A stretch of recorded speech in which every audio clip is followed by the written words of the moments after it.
I must not fear seeing humanization from the inside. Give me your hand once again. I still don't know how to comfort myself about the truth. But sit with me for a moment. The greatest lack of belief in the truth of humanization would be to think that the truth would destroy humanization. Wait for me, wait. I know that later I'll know how to fit all this into daily practicality. Don't forget that I too need a daily life. But see, my love, the truth cannot be bad. The truth is what it is, and exactly because it is immutably what it is, must be our great security. It must be our great security, just as having desired our father and mother is so inevitable that it must have been our foundation. So then understand, why would I be afraid of eating the good and the evil if they exist? That is because that is what exists. Wait for me, I know I'm heading for something that hurts because I am losing others. But wait for me to go a little further. From all that, perhaps a name could be born. A name without word, but that might implant the truth in my human makeup. Don't be afraid as I am afraid. It cannot be bad to have seen life in its plasma. It is dangerous, it is sinful, but it cannot be bad because we are made of that plasma. Listen, don't be afraid. Remember that I ate of the forbidden fruit and yet was not struck down by the orgy of being. So listen, that means I shall find even greater refuge than if I had not eaten of life. Listen, because I dived into the abyss.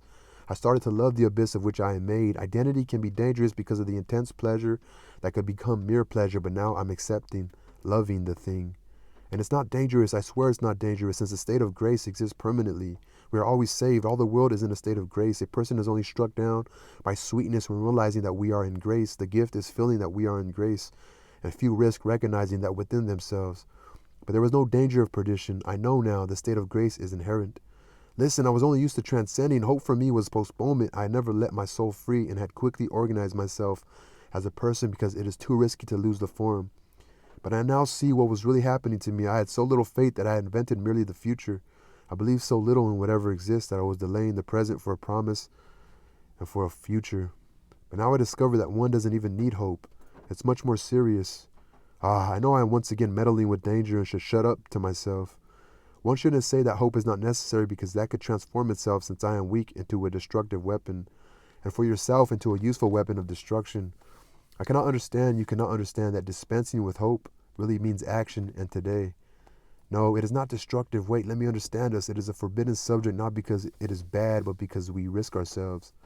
I know that if I abandon what was a life entirely organized around hope, I know that abandoning all that in favor of that wider thing which is being alive, abandoning all that hurts like separating from a child not yet born. Hope is a child not yet born, only promise, and that bruises. But I know that at the same time I want and no longer want to contain myself.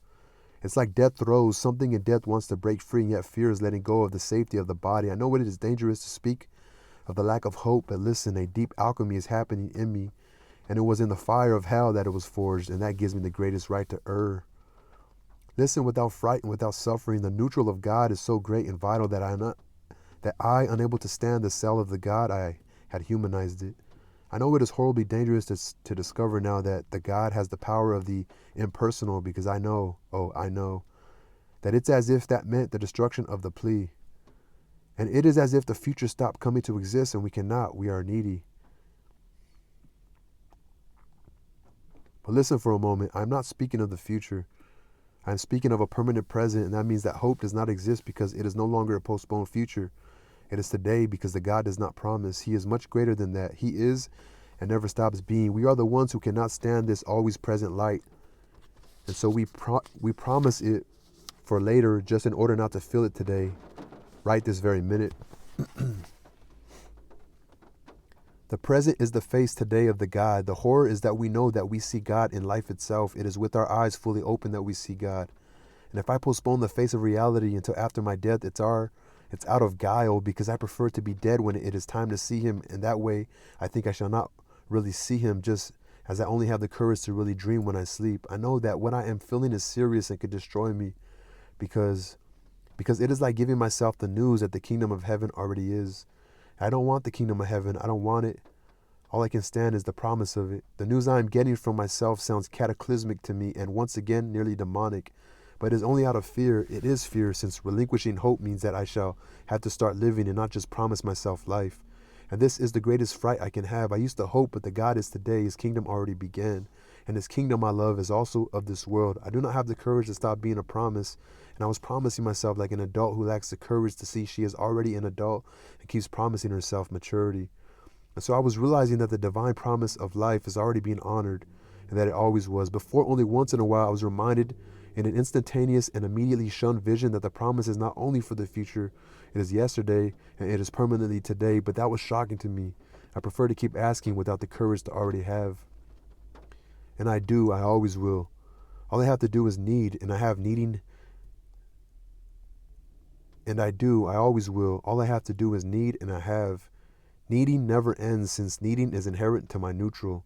Whatever I do with the plea and the want, that will be the life I will have made from life. That will be the life I have made from my life. Not putting oneself in view of hope is not the destruction of the plea, and is not abstaining from neediness. It's by increasing it. It's by infinitely increasing the plea that is born of neediness.